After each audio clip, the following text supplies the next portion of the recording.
بھائیوں دوستوں بزرگوں، ایمان تو وہاں تھا، ایمان تو عبداللہ ابن مسعود کا ہے کہ جسم چھوٹا، قد چھوٹا، اور میرے بھائیوں ان کے جو ہے پاؤں پتلے پتلے، جسم ہلکا، نبی علیہ السلام کی مسواک کی خدمت، درخت پہ چڑھے، مسواک توڑنے کے لیے نرم ہو تو آگے بڑھے، ٹہنی پہ پہنچے، ہوا چلنا شروع ہوئی، ہوا نے ہلنا شروع، ٹہنی کو ہلانا شروع کیا، عبداللہ ابن مسعود ہلنے لگے۔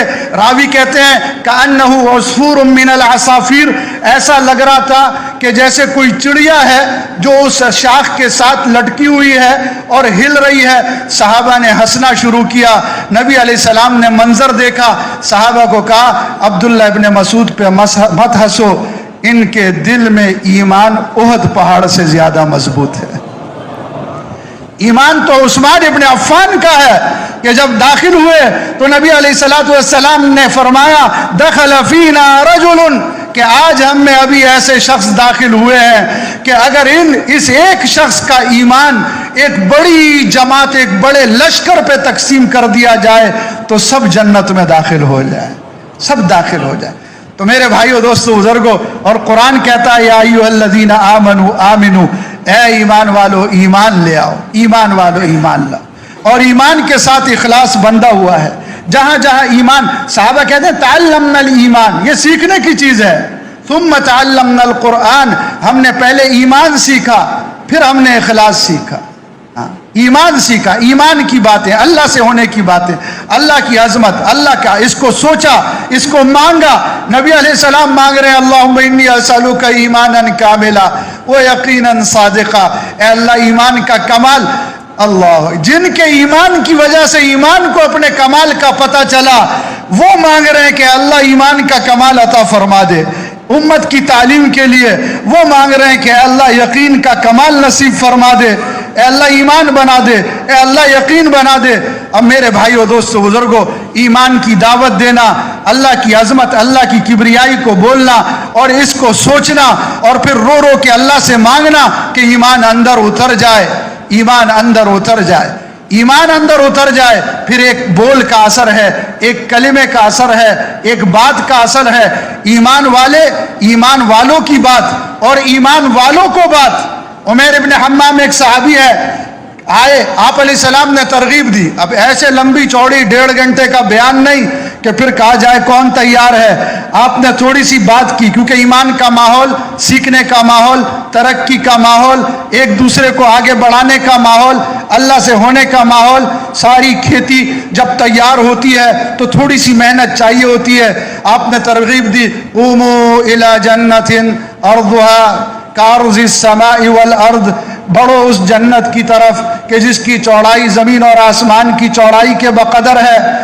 ایک صحابی، انہوں نے کہا کہ واہ واہ واہ واہ واہ واہ، بخن بخن بخن، بلکہ پہلے پوچھا کہ یا رسول اللہ ارائیت ان قتلت فأین انا یا رسول اللہ، یا رسول اللہ مجھے بتلائیے اگر ان قتلت، اگر میں شہید ہو گیا، فأین انا۔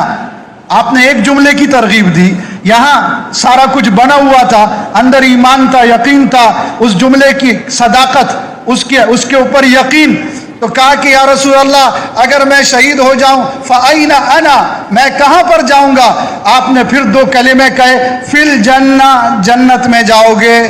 اب جب یہ کہا جنت میں جاؤ گے تو اس کے بعد کہا واللہ ما بینی و بین الجنہ الا ان یقتلنی ہؤلاء، کہ اللہ کی قسم میرے اور جنت کے درمیان اتنا ہی فاصلہ ہے کہ یہ مجھے قتل کر دیں اور میں جنت میں چلا جاؤں گا، اتنا ہی فاصلہ ہے۔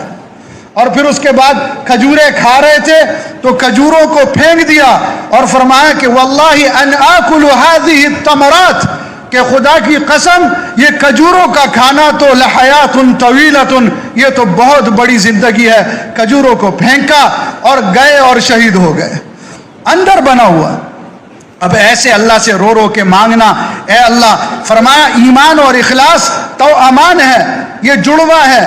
ایک صحابی نے پوچھا یا رسول اللہ مل ایمان، ایمان کیا ہے؟ آپ نے فرمایا اخلاص۔ پھر پوچھا مل اخلاص، اخلاص کیا ہے؟ آپ نے فرمایا ایمان۔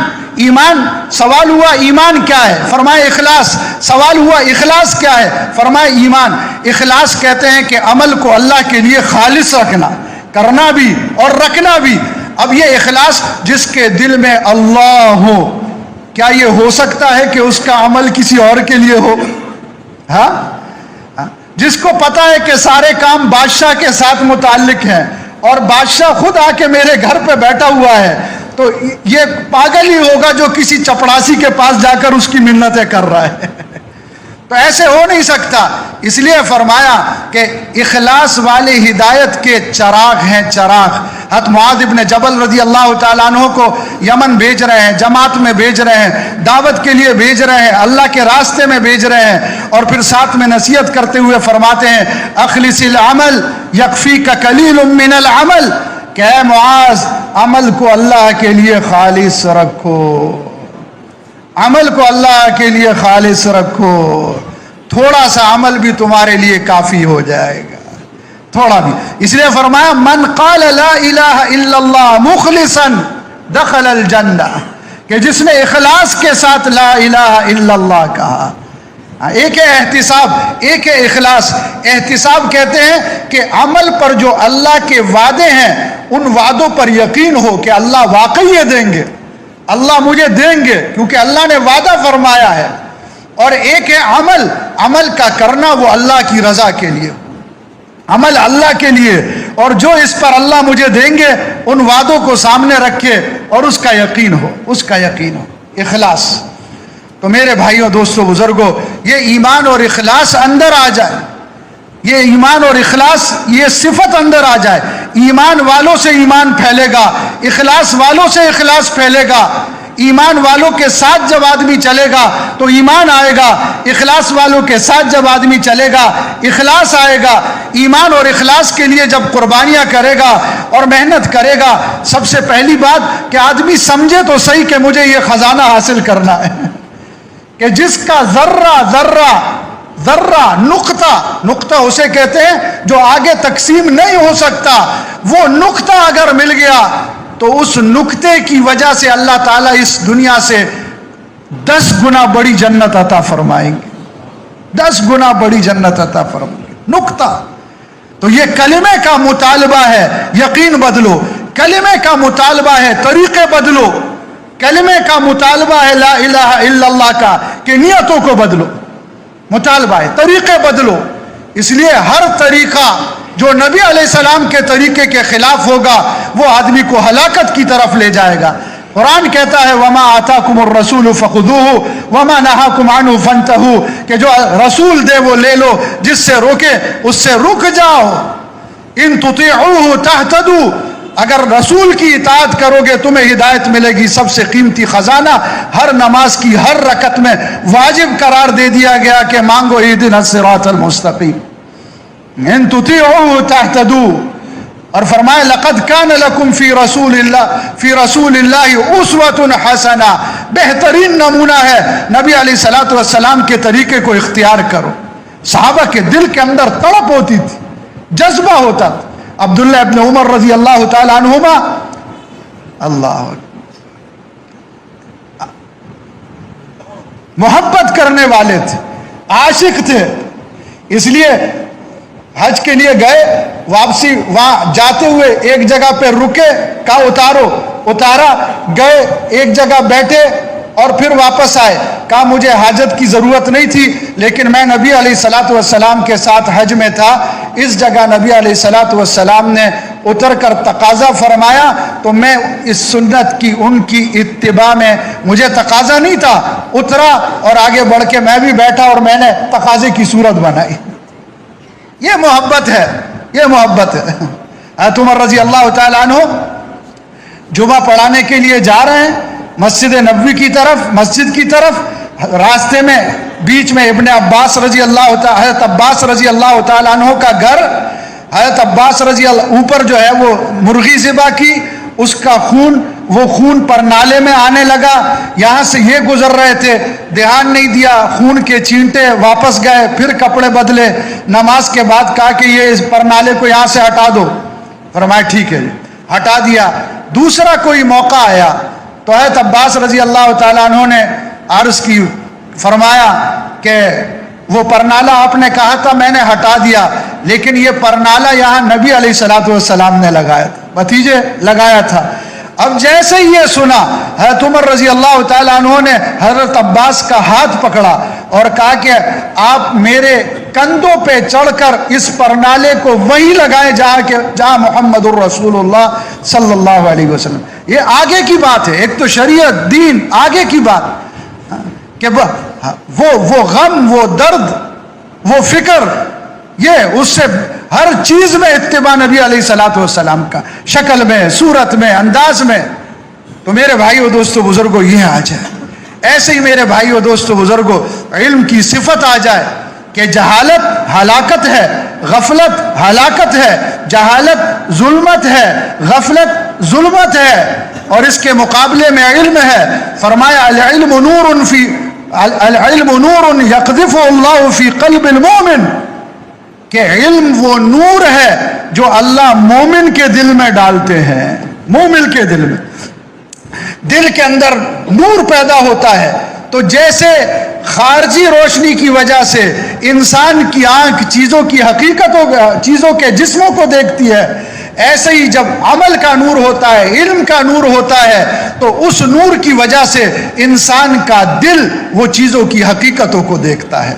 پھر اسے نظر آتا ہے کہ یہ حرام کا لقمہ یہ مجھے ہلاک کروائے گا، یہ رشوت کا پیسہ یہ میری نسلوں کو خراب کرے گا، یہ ایک بالش زمین کا قبضہ، یہ توق ساتوں زمینوں کا اس کا بنایا جائے گا اور میرے گلے میں ڈالا جائے گا. اندر کا نور اسے کہتا ہے کہ یہ لقمہ سانپ سے زیادہ مہلک ہے. اندر کا نور اسے بتلاتا ہے کہ یہ لقمہ، یہ حرام کا قطرہ، یہ جو ہے وہ بچو سے زیادہ نقصان دینے والا ہے. اگر یہ جسم میں چلا گیا، اللہ اکبر.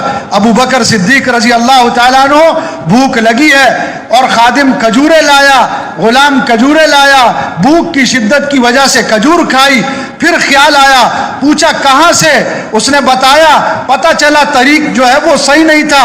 اب وہ کھجور اب وہ کلی کر رہے ہیں، الٹی کر رہے ہیں، انگلی ڈال رہے ہیں، مسواک ڈال رہے ہیں، کھجور نکلے. اور کسی نے کہا کہ اتنی مشقت، کہا خدا کی قسم میں اگر میری جان کے ساتھ بھی یہ کھجور نکلے گی تو نکالوں گا. حرام کا لقمہ نظر ہے. قل للمؤمنین یغضوا من ابصارہم ویحفظوا فروجہم، کہ اللہ کہتے ہیں کہ مومنوں کو کہہ دو کہ نظر کو جھکا کے رکھیں. اب یہ حرام اندر کا نور بتا رہا ہے. اور فرمایا قل للمؤمنات یغضضن من ابصارہن، مومن عورتوں کو کہہ دو اپنی نظروں کو جھکا کے رکھیں، حیا کو پیدا کریں. اور اس کے بعد ہی اللہ کہتے ہیں اللہ نور السماوات والارض. فوراً ہی کیا مطلب؟ اللہ بتاتے ہیں کہ یہ آنکھ کے نور کی اگر تم نے حفاظت کی تو اللہ جو زمین اور آسمان کا نور ہے وہ تمہارے دل کو نور سے بھر دے گا. تمہاری نظر میں نور آ جائے گا، تمہارے دل میں نور آ جائے گا، تمہارے سننے میں. جیسے نبی علیہ السلام فرما رہے ہیں کہ اللہم اجعل فی بصری نورا وفی سمعی نورا، اے اللہ میرے دل میں نور پیدا کر، میری نظر میں نور پیدا کر، میرے سننے میں نور پیدا کر، اے اللہ میرے قدموں پکڑنے میں نور پیدا کر، میرے چلنے میں نور پیدا کر. اللہم اجعلنی نورا، اے اللہ مجھے نور بنا دے، سراپا نور بنا دے. تو فرمایا علم تو اس نور کو کہتے ہیں جو دل کے اندر آتا ہے. قرآن اور حدیث ہر چیز کے فضائل کا بھی علم ہے اور مسائل کا بھی علم ہے. فضائل کے حلقوں میں بیٹھنا، اس نور کو حاصل کرنا، اور اس پر فضائل ہیں. من سلک طریقا یلتمس فیہ علما سہل اللہ لہ طریقا الی الجنہ، کہ علم حاصل کرنے کے لیے کسی راستے پہ چلتا ہے، اللہ جنت کا راستہ اس کے لیے آسان فرما دیتے ہیں. قل هل يستوي الذين يعلمون والذين لا يعلمون، اللہ کہتے ہیں کہ کیا جاننے والے، علم والے کہ جن کے دلوں میں علم کا نور ہے، اور وہ لوگ کہ جن کے دلوں میں ظلمت ہے، یہ دونوں برابر ہو سکتے ہیں؟ فاسألوا اہل الذکر ان کنتم لا تعلمون، اگر تمہیں پتہ نہیں ہے تو جاؤ علماء کے پاس، تو بیٹھ کے نور حاصل کرو، یقین کو حاصل کرو. فضائل کا حلقے ایمانیات میں سے ہے، ایمانیات کی تقویت کے لیے ہے. ایمان والا اس پہ یقین کر کے عمل کرے گا، اور سننے سے بار بار، اور بیٹھنے سے اور مانگنے سے. اب کون صبح کو سورہ یاسین پڑھے کہ سارے دن کی حاجتیں پوری ہو جائیں گی؟ جس کے دل کے اندر ایمان ہوگا، یقین ہوگا.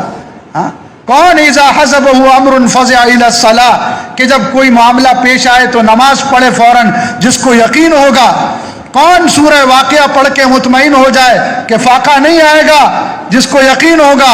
اب یہ یقین کیسے کہ دعوت دیں اور پھر فضائل کے حلقوں میں بیٹھیں اور اللہ سے رو رو کے مانگیں اور پھر فضائل کے حلقوں میں اس طور پہ بیٹھنا کہ فضائل کے حلقے مسائل کے سیکھنے کی طرف ابھاریں. 10 سال فضائل کے حلقوں میں بیٹھ رہا ہے لیکن مسائل سیکھنے کے لیے علماء کے پاس نہیں جا رہا. اس لیے مستقل اس کے فضائل سنائے. امام راضی رحمۃ اللہ علیہ فرماتے ہیں ما من متعلم یختلف الی باب عالم الا قد كتب اللہ له بكل قدم عبادت سنہ کہ جب کوئی آدمی مسئلہ سیکھنے کے لیے کسی عالم کے پاس جاتا ہے تو اللہ اسے ہر قدم کے بدلے 1 سال کی عبادت کا اجر عطا فرماتے ہیں. 1 سال کی سیکھیں, نماز کو سیکھیں. سب سے پہلے نماز ہے, اس لیے کہ من صلحت صلاتہ صلح سائر عملی, جیسے آخر میں ہے کہ نماز درست تو سارے اعمال درست نکلیں گے, ایسے ہی دنیا میں ہے کہ جس کی نماز بن گئی اس کی ساری زندگی بن گئی, جس کی نماز بگڑ گئی اس کی ساری زندگی بگڑ گئی. تو فضائل کو سیکھنا اور پھر مسائل کو پوچھنا اور فضائل کو پوچھنا. کھیتی باڑی کرنے والا کھیتی باڑی کر رہا ہے, اسے پتہ ہی نہیں کہ کیا فضائل ہیں. ہاں کیا فضائل ہیں. یہ بیج کو ڈال رہا ہے, اب اس بیج کو کیڑے مکوڑے کھا رہے ہیں, اسے صدقہ کرنے کا اجر مل رہا ہے. یہ پودا اگا رہا ہے, درخت اگا رہا ہے, جب تک یہ درخت سرسبز رہے گا وہ درخت ذکر کرتا ہے اور اس کو اس کے ذکر کا اجر ملے گا. جب تک کھیتی سرسبز رہے گی اس کے لیے کھیتی ذکر کرتی رہے گی اور اگانے والے کو اجر ملے گا. اناج آئے گا, اس کو جو چرند پرند انسان جو کھائے گا اس کو اس کا اجر ملے گا. پتہ ہی نہیں. تاجر ہے, تجارت کے اوپر اسے کیا ملے گا؟ فرمایا کہ امانت دار, سچ بولنے والا. یہ تاجر جو کہ اللہ کے احکامات کی رعایت کرنے والا ہو تو جنت میں جو خاص جگہ ہے وہاں اخص الخواص کے جگہ میں اسے جنت ملے گی. تجارت کرنے والا ہے, جانوروں کو پالنے والا ہے. اللہ اکبر. نبی علیہ الصلوۃ والسلام نے فرمایا کہ بعض جانور ایسے ہوتے ہیں کہ جو اپنے مالک سے زیادہ اللہ کے ہاں پسندیدہ ہوتے ہیں. وہ اللہ کا ذکر کرنے والے ہوتے ہیں, اللہ کو یاد کرنے والے ہوتے ہیں. اب ان کے آداب بتائے, ان کے احکامات بتائے, کھیتی کے آداب بتائے, کھیتی کے احکامات بتائے, فضائل بھی بتائے, مسائل بھی بتائے. علماء کے پاس جانا, ان سے پوچھنا, پہلے اپنا شعبہ سامنے رکھنا کہ صحیح ہے کہ نہیں, اللہ نہ کرے حرام میں مبتلا نہ ہو جائیں. ناکامی ناکامی ہے, ہلاکت ہی ہلاکت ہے. پھر پوچھے کس طریقے سے کریں, پھر فضائل پوچھیں. اب یہ ہر چیز کا علم ہے. تو علم اگر نہیں ہوگا تو جہالت ہوگی, اور جہالت, جاہل آدمی اللہ کو بھی نہیں پہچان سکتا کہ کیا کون ہے اللہ, اللہ کی ذات, اللہ کے نبی, یہ بھی نہیں پہچانتے. اسی طرح میرے بھائیوں دوستوں بزرگوں, انسان سے غفلت دور ہو جائے اور اس کے اندر استحضار آ جائے, اللہ دیکھ رہے ہیں, اللہ میری بات سن رہے ہیں, اللہ مجھے دیکھ رہے ہیں, اللہ میرے ساتھ ہے. لا يكون من نجوى ثلاثة الا هو رابعهم ولا خمسة الا هو سادسهم ولا ادنى من ذلك ولا اكثر الا هو معهم اينما كانوا ثم ينبئهم بما عملوا يوم القيامة ان الله بكل شيء عليم. اللہ کہتے ہیں جہاں 3 وہاں چوتھا اللہ, جہاں 4 وہاں 5واں اللہ, جہاں 6 وہاں 7واں اللہ. زیادہ تعداد ہو کم تعداد ہو, جہاں بھی ہو تمہارے ساتھ اللہ موجود ہے. قیامت کے دن اللہ تمہیں بتائیں گے کہ تم نے کیا کیا کیا, اور اللہ تو ہر چیز کو جاننے والے ہیں, ہر چیز کو جاننے والے. اب یہ استحضار پیدا ہو جائے, اس کے لیے قرآن کی تلاوت ہے, اس کے لیے اللہ کا ذکر ہے. سبحان اللہ, اللہ کی ذات ہر عیب سے پاک ہے اور مجھ میں سارے عیوب موجود ہیں. الحمدللہ, تمام تعریف اللہ کے لیے ہے اور مجھ میں تعریف کے قابل کوئی چیز نہیں ہے. لا الہ الا اللہ, اللہ ہی میرا محبوب ہے, اللہ ہی میرا مطلوب ہے, اللہ ہی میرا مقصود ہے. اللہ اکبر. اللہ کی بڑائی کی کوئی انتہا نہیں اور میری چھوٹائی کی کوئی انتہا نہیں. فرمایا احب الکلمات الی اللہ, کہ اللہ کو کتنا دنیا میں کلام ہوتا ہے, بات ہوتی ہے, باتیں ہوتی ہیں, چیزیں ہوتی ہیں. اللہ کو سارے کلاموں میں سب سے زیادہ جو کلمات پسند ہیں وہ ہے سبحان اللہ، الحمدللہ، لا الہ الا اللہ، اللہ اکبر، اللہ اکبر۔ سبحان اللہ کا اجر احد پہاڑ سے زیادہ، 9 میل کا پہاڑ۔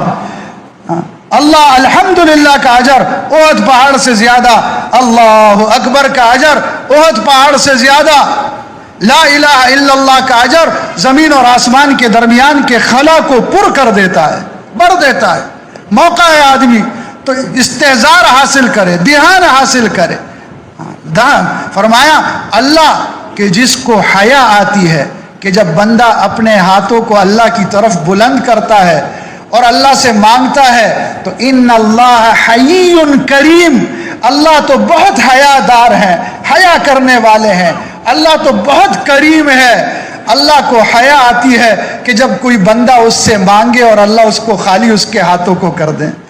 لیکن ایک جگہ آتا ہے کہ جب آدمی غفلت کے ساتھ دعا مانگ رہا ہوتا ہے تو یہ دعا مانگ رہا ہوتا ہے، دل غافل ہوتا ہے تو اللہ سے دور ہوتا رہتا ہے، اور اللہ اس کی دعا کو قبول نہیں کرتے۔ من قلب لاہن، کہ جو دعا غافل دل کے ساتھ مانگی جائے۔ استحضار تلاوت سے آئے گا، استحضار ذکر سے آئے گا، استحضار جو ہے وہ نبی علیہ الصلوۃ والسلام پر درود شریف پڑھنے سے آئے گا، کیونکہ جب ایک دفعہ درود پڑھے گا تو اللہ اس پہ 10 رحمتیں نازل فرمائیں گے۔ ان رحمتوں سے اللہ کا استحضار پیدا ہوگا، رحمتوں سے اللہ کا استحضار پیدا ہوگا۔ تو میرے استحضار صبح و شام کی دعاؤں سے آئے گا، اس کو قلع کہا گیا ہے، قلع۔ ایک جگہ آتا ہے اللہ اکبر، کیسے اللہ نے نعمتیں دی کہ فرمایا کہ جو صبح کو ایک دفعہ پڑھ لے، ما شاء اللہ لا حول ولا قوت الا باللہ اشہد ان اللہ علی کل شیء قدیر، ایک دفعہ پڑھ لے تو اللہ اس پورے دن میں اس کی ہر قسم کی برائی سے حفاظت فرمائیں گے اور اس کو بہترین رزق عطا فرمائیں گے۔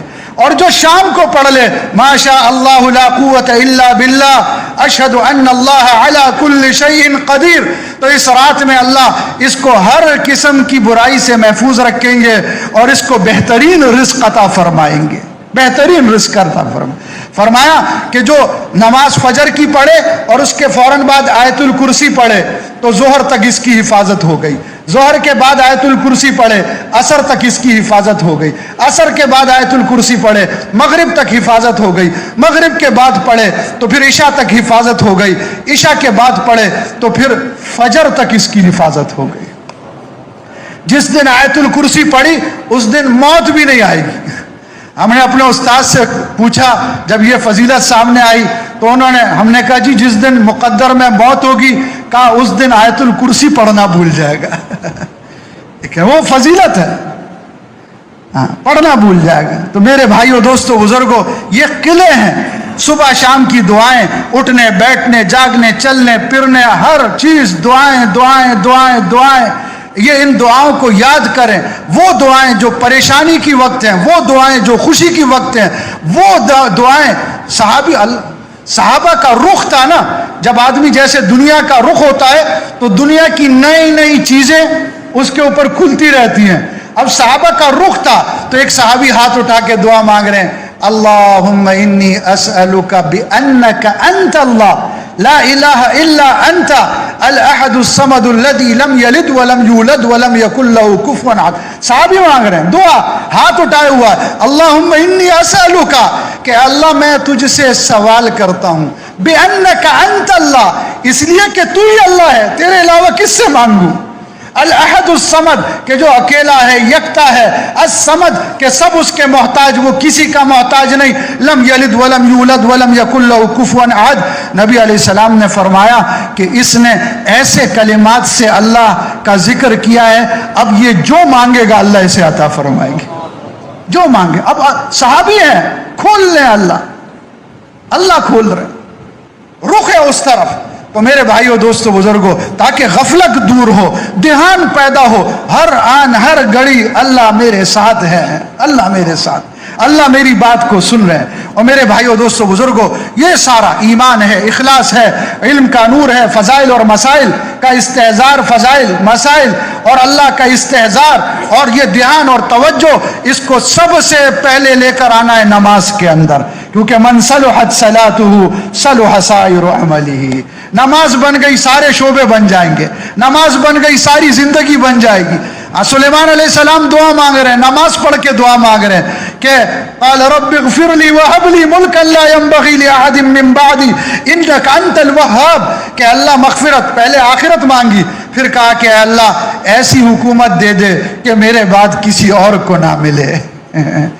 انک انت الوہاب، کہ اللہ تو تو بہت زیادہ دینے والا ہے، پتہ ہے طاقت ہے، قوت ہے، قدرت ہے۔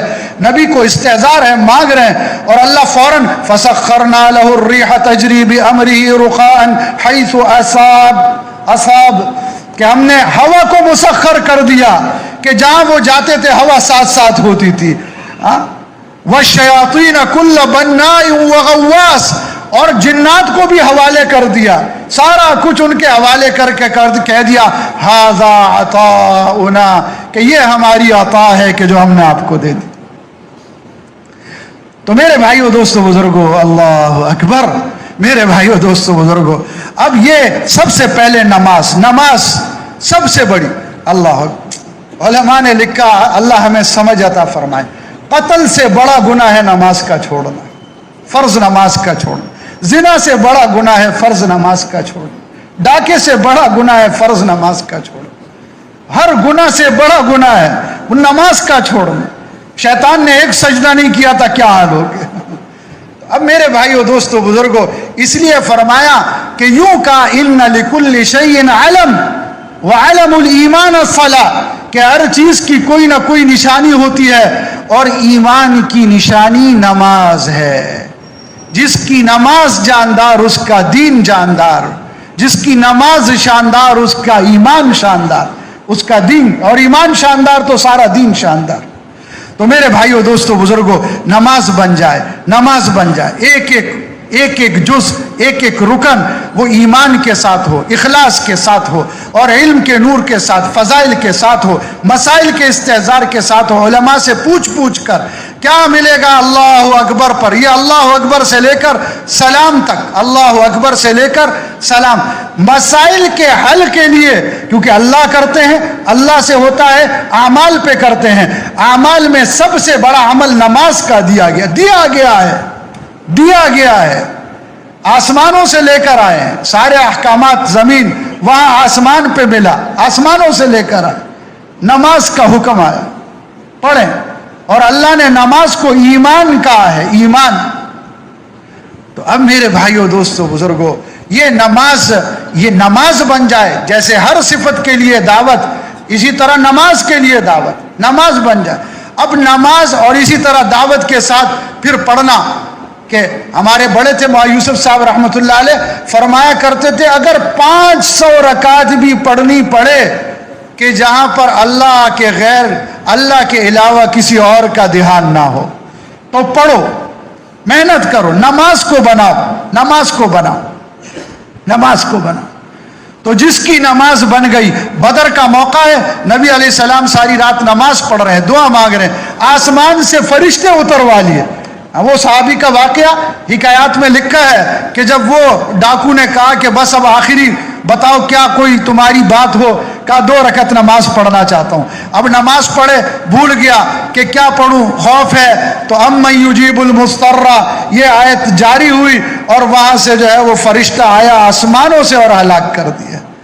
تو ایسے کئی صحابہ نے نماز پڑھ کر جو ہے وہ سمندروں میں چلا دیا، اپنے گھوڑوں کو دوڑا دیا، فسمینا واقتحمنا فما بل الماء اسافل خفاف ابلنا، کہ ہم نے بسم اللہ پڑھ کے اپنی سواریوں کو سمندر میں ڈال دیا، سمندر کے پانی نے ہمارے گھوڑوں کی سموں کو بھی گیلا نہیں کیا۔ اب یہ نماز کے بعد، نماز سے ہر شعبے میں، نماز میں سب سے پہلے زندہ ہوگا ایمان، اخلاص، فضائل اور مسائل کا استحضار، اللہ کی ذات کا استحضار۔ پھر یہ میرے بھائیو دوستو بزرگو گھر میں بھی آئے گا، کاروبار میں بھی آئے گا، تجارت میں بھی آئے گا، اور ہر جگہ پر یہ ساری صفات زندہ ہو جائیں گی. اور یہ صفات جب آئیں گی تو میرے بھائیوں دوستو بزرگوں یہ آدمی یہ دنیا میں بھی کامیاب ہوگا, آخرت میں بھی کامیاب ہوگا. اس کو اللہ سبب بنائیں گے لوگوں کی ہدایت کا, اس کو اللہ ذریعہ بنائیں گے. بنے ہوئے سے اللہ جو ہے وہ آگے کام لیں گے اور اللہ اس سے اوروں کو بنائیں گے, اس کو سبب بنائیں گے, اس کو سبب. اب میرے بھائیوں دوستو بزرگوں یہ اعمال سارے محفوظ ہو جائیں, یہ جمع ہو جائیں, اور پھر اسلام کی خوبی اور ہر ایک آپس کے اندر معاشرت معاملات یہ سارے کا سارا یہ زندہ ہو جائے. ایک موقع پہ نبی علیہ الصلوۃ والسلام نے فرمایا کہ من مفلس هذه الامہ, کہ اس امت کا مفلس کون ہے؟ تو صحابہ نے کہا یا رسول اللہ اس امت کا مفلس کہ جس کے پاس مال نہیں ہے. فرمایا کہ نہیں, امت کا مفلس یہ نہیں جس کے پاس مال نہیں, مفلس وہ ہے جو قیامت کے دن پہاڑوں کے برابر نیکیاں لے کر آئے گا. کتنی نیکیاں؟ پہاڑوں کے برابر. پھر اس کا حق چھینا, اس کو کے اوپر ظلم کیا, اس کو گالی دی, اس پہ ظلم کیا, اس کا مال چھینا, اس کی غیبت کی, اس پہ بہتان لگایا, اس پہ تہمت لگائی. اب اس کی نیکیاں اٹھا کے ان کو دے دی جائیں گی اور پھر نیکیاں ختم ہو جائیں گی, ان کے حقوق باقی ہوں گے اس کے ذمے. پھر ان کے گناہ, ہمارے ایک بڑے کہتے تھے کتنا کم نصیب ہے کہ یہ حج کر کے آیا ہے, حج چلا گیا, اس نے زنا کیا, اس کا زنا اس کے اوپر ڈال کر زنا کا عذاب. چلو معاشرہ حق حقوق کا ادا کرنا, یہ علم بھی اس لیے ہے کہ آدمی حقوق کو ادا کرے, حقوق اللہ بھی اور حقوق العباد بھی. حقوق اللہ میں سب کچھ اور اسی سے آگے حقوق العباد. ایک آدمی کہتا ہے کہ میں رب کو بلا کر لوگوں کے حقوق ادا کروں, کیسے ادا کرے گا؟ جو اپنے منعم کو, جو ہر لمحے جس کے بغیر ہم ایک لمحہ نہیں رہ سکتے, اللہ ذرا سی اپنی نعمتوں کی چادر کو ہٹا دے اور رحمت کی چادر کو ہٹا دے, ایک سانس جس کے پھیپھڑے خراب ہو جائیں پوچھو ایک سانس کی کیا قیمت ہے, جس کے گردے خراب ہو جائیں پوچھو کہ چند قطرے پیشاب کی کیا قیمت ہے, کیسے جو نکلتے ہیں.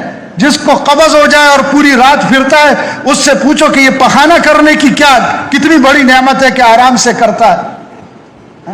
جس کو سنائی نہیں دیتا اس سے پوچھو کان کتنی بڑی نعمت ہے, جس کو دکھائی نہیں دیتا اس سے پوچھو آنکھ کتنی بڑی نعمت ہے, جس کے دماغ کا ایک خلیہ ہل جائے اس سے پوچھو دماغ کی کتنی بڑی, کپڑے پھاڑ کے باہر چیخ رہا ہوتا ہے, نہ باپ کو پہچانتا ہے, نہ ماں کو پہچانتا ہے, نہ بیٹی کو, نہ بہن کو. ایک قدم نہیں چل سکتا, ایک سانس نہیں لے سکتا. اللہ. ہم جماعت میں تھے, ہمارے ساتھ ایک طبیب تھے, ڈاکٹر صاحب, تو انہوں نے بتایا کہ ایک عورت کے گلے میں کینسر تھا تو اس کو شعائیں دی گئی, شعائیں لگائیں. جب وہ شعائیں لگائی گئیں تو جو اس کے گلے میں جو منہ میں جو تھوک بنتا ہے, وہ جو تھوک جو چیز بناتی ہے وہ تھوک بنانے کی صلاحیت ختم ہو گئی. اب وہ لقمہ ڈالے تھوک نہ بنے, لقمہ اندر ہی نہ جائے, وہ چبایا ہی نہ جائے.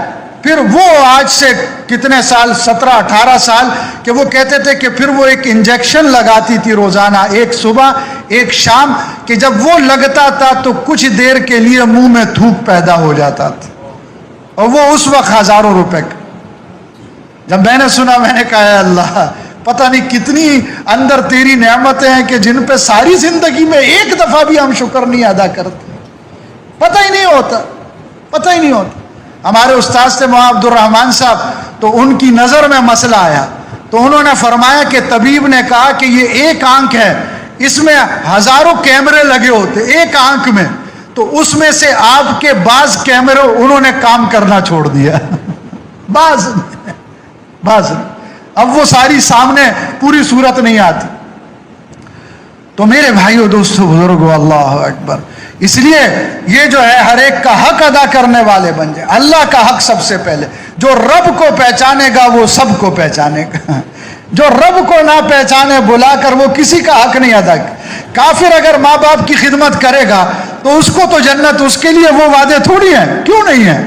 اس لیے کہ وہ ماں باپ کی خدمت کر رہا ہے کہ میرے ماں باپ ہیں, اگر میں نہیں کروں گا تو کون کرے گا؟ اور مسلمان کر رہا ہے اس لیے کر رہا ہے کہ میرے رب کا حکم ہے, اللہ کا حکم ہے جب رب کا بیچ میں واسطہ آیا اب یہ خدمت اس کے لیے جنت بن رہی ہے.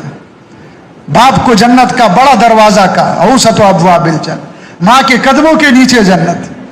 تو میرے بھائیوں دوستوں بزرگوں، معاشرہ عدل کی بنیاد پر ہو. عدل کہتے ہیں کہ ہر ایک کا حق ادا کرنا، ہر ایک کو اس کا حق دینا، دوسرے کے حق کو چھیننا لینا یہ تو حرام ہے. ایذاء المسلم حرام. اس لیے بچپن سے بچوں کی تربیت ہو کہ بیٹا تم نفع دینے والے بنو، راحت پہنچانے والے بنو، تکلیف نہ دو. چھوٹی چھوٹی چیزیں ہوتی ہیں، اس لیے فرمایا کہ مسلمان کو ایذا دینا حرام ہے.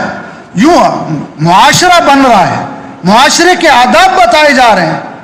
فرمایا اسلحہ ہے، حالانکہ اجر ہے کہ جس کے پاس اسلحہ ہے یہ عمل کر رہا ہے، اور جس کے پاس نہیں ہے کیونکہ یہ تیار ہے کہ کسی وقت اللہ کا حکم آ جائے میں اللہ کے راستے میں نکلوں گا، اس کا اجر زیادہ ہے. لیکن کہا کہ تلوار ہے، چھرا ہے تو اس کو ڈھانپ کے چلو. ایسا نہیں ہو کہ کسی کا دل کمزور ہو اور وہ دیکھ کے ڈر جائے. اب ڈرانا مقصود نہیں.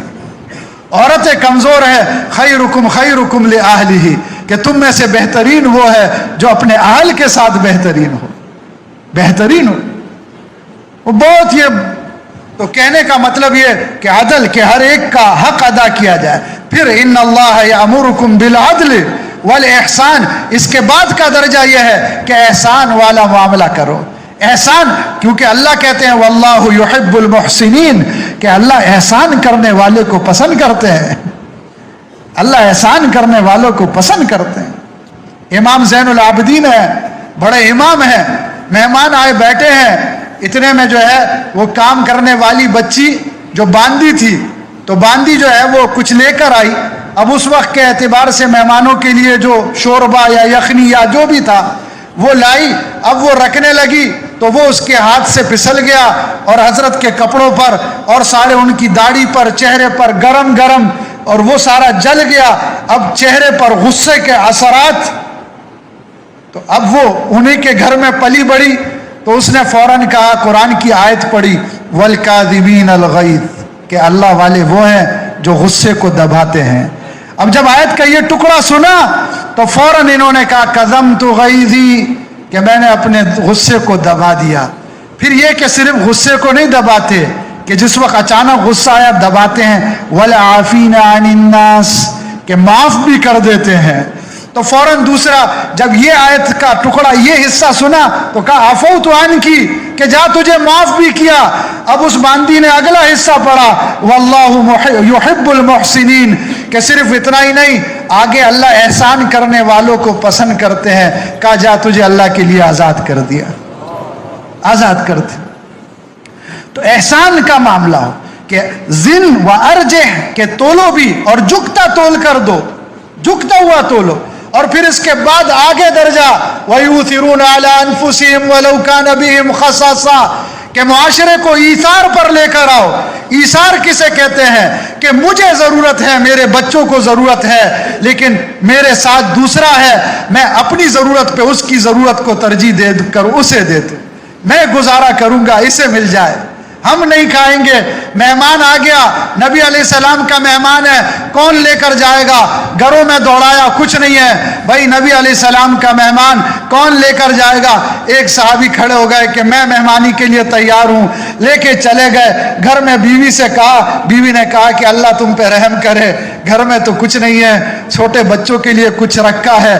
اب کتنا بڑا ایمان یہ ایثار ہے کہ بچے بھوکے ہیں اور گھر میں بچوں کے لیے ہے، اور ماں ہے اور باپ ہے، اور باپ کہتا ہے حللی سبیانہ کی، کہ اپنے بچوں کو کسی طرح بہلا پھسلا کے سلا دو، مہمان کا اکرام کرو. اور پھر بھی اتنا کچھ تھا کہ اگر تینوں کھاتے تو کچھ نہیں. تو فرمایا، بیوی کو کہا کہ چراغ صحیح کرنے کے بہانے سے اٹھنا اور چراغ بجھا دینا. اور جب چراغ بجھایا، اب یہ دونوں میاں بیوی اپنا منہ، پردے کی آیات سے پہلے کا، پردے کے حکم سے پہلے کا واقعہ، اب میاں بیوی دونوں منہ چلا رہے ہیں اور مہمان کو کھلا رہے ہیں. جب پہنچے صبح، صحابی خود نہیں بتایا، نبی علیہ السلام نے فرمایا کہ رات کا عمل تمہارا اللہ کو بہت پسند آیا. وَيُؤْثِرُونَ عَلَىٰ أَنفُسِهِمْ وَلَوْ كَانَ بِهِمْ خَصَاصَةٌ، اپنے پہ ترجیح. پیاس لگی ہے